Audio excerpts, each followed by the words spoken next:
Have you ever asked yourself, would you still be a Muslim if you weren't born in a Muslim family? This is a question that is almost impossible to answer because it really depends on whether we are given the chance to see the true Islam and have a pure fitrah. And I believe that every single Muslim who is conscious about their Islamic identity must have gone through a phase of reawakening of some sort. To grow up in an Islamic environment but on autopilot mode. Then later on, find out the real beauty of Islam again, but this time it's a personal conviction rather than a cultural indoctrination. This is how I would describe my own journey to Islam too. I was born into a beautiful Muslim family with love. I started learning about Islam ever since I had memory. I started fasting since the age of 5. I learned how to read the Quran at a young age and used to attend classes at the masjid. And I would say I was a good boy. I wasn't like those type of naughty kids who are spoiled or play and laugh during the prayers. Or at least that's how I remember. At least I wasn't beaten up as a kid. So my identity as a Muslim was clear to me. I knew I was a Muslim. I knew that I had to eat halal. I knew that we have to pray 5 times a day. But honestly, I wasn't very confident to say that I was a Muslim.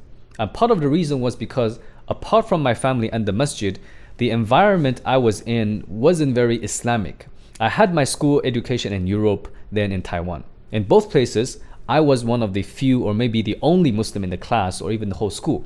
I knew that being a Muslim was something unique and special about myself, and of course my classmates would be curious and ask me questions from time to time. But I just couldn't really explain the whys. I just thought that that's how it works. That's just the rules. So I did feel a little bit of pressure because even though I was a Muslim, but it seems that I also didn't have that much knowledge about Islam. So I wouldn't even mention that I'm a Muslim unless somebody finds out or asks me explicitly. Even when it comes to prayer and fasting, it made me very nervous and I didn't want people to know that I pray and fast. Not because of what they would do to me. Actually, I'm pretty sure they would all be really respectful. It's just that as a kid, I didn't want to be different from others and I wouldn't know how to deal with the situation and answer their questions properly. That was how I lived until I reached high school. Our family moved to Turkey when I was about to enter high school. Now, before going to Turkey, I was extremely happy and excited because I felt that I would finally be living in an environment that people would understand my struggles and I no longer would have to hide my identity as a Muslim because everybody there is already Muslim.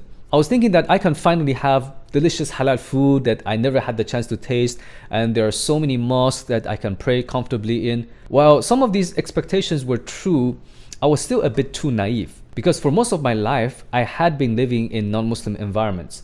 I didn't really know how an environment full of Muslims would feel like. And if you know, you know. Turkey is not necessarily a good representation of that, especially if you're living in the metropolitan areas like Istanbul or Ankara. And that's why after I settled down in Turkey and started going to school, initially I was excited about everything. We had a cafeteria, everything is halal. I could eat lunch at school, and there's even a huge prayer room inside my high school where I could take wudu and even rest inside. And the prayer room takes literally less than a minute for me to walk from my classroom. So it was almost like a dream. I had to struggle so much back then when I was in Taiwan, where I was the only Muslim and having to explain everything from scratch, and people may even look at me in a strange manner. Now everything seems exactly like what I always wanted. But then I was hit with reality. I realized that not everybody appreciated the convenience. Most people aren't even that passionate or concerned about Islam, even though they would identify themselves as Muslims. In fact, most of the students wouldn't even pray on their own unless they had been told to do so. And not only the students, I started realizing that the whole society was actually like this. Yes, you could see the infrastructure, you could see the Islamic atmosphere and madrasas going on, the halal certificates and so on, but then you realize that despite having all of this, people still wouldn't necessarily practice Islam. I've witnessed many people of my age who used to pray at school, who used to read the Quran, who used to wear modestly, and ending up drinking alcohol, partying, committing zina, women taking off their scarves. All of this didn't make any sense to me. And that shocked me as a youngster. It's as if somebody slapped me on my face and told me to wake up. This is not a utopia. This is not Jannah. And if you're not careful, if you don't take this matter seriously now, you're going to end up like this as well. And this is also how I started to realize how precious and how valuable it is to have Islam in your life. And in a way, it also made more sense now because I knew it couldn't be that simple. Life can't be so easy that just because I was born in a Muslim family, that automatically it makes me a Muslim forever and guarantees me a free ticket to paradise. I had been hearing the story of how my father converted to Islam since I was a child, so I knew that people had to struggle and study to discover the truth about Islam. So why would it be so easy for me to reach to it without spending any effort? It just sounded too good to be true to me.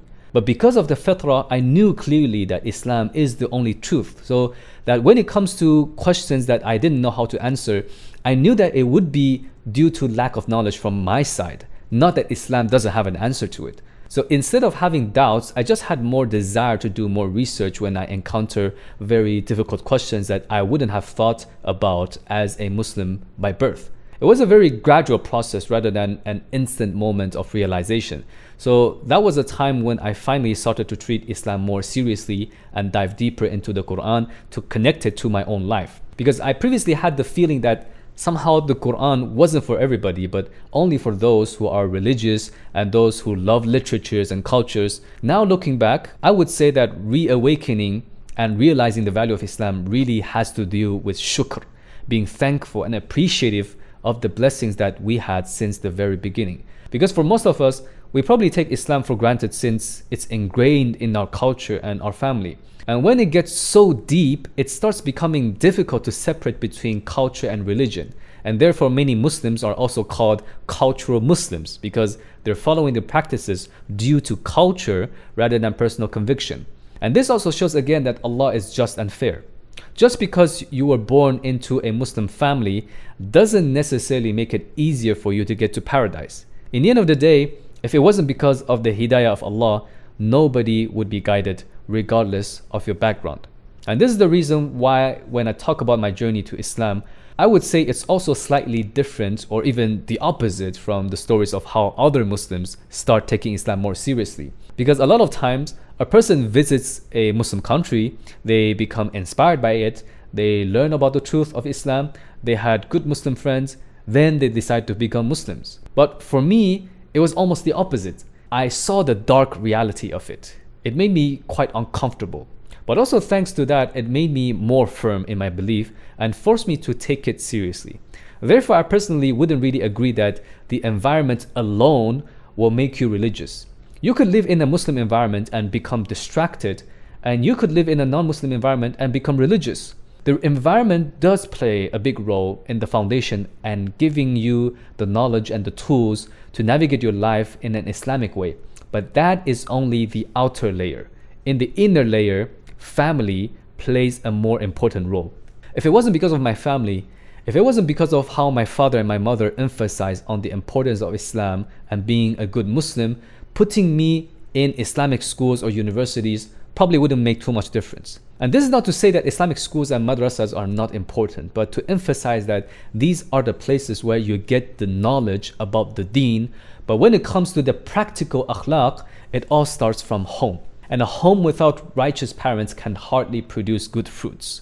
And that is one of the reasons why I am strongly advocating for halal relationships between righteous people and never fall into the dilemma of having to find a non-Muslim for marriage. Even though I wasn't very passionate about Islam while I was younger, one thing I knew for sure was that my parents treat Islam as a very serious matter. And they have invested so much time and effort for me and my siblings just so that we could remain within the fold of Islam in a very organic manner without pushing it to us. Because honestly speaking, it would have been way too easy to get distracted and become misguided in the kind of environment where we're living in.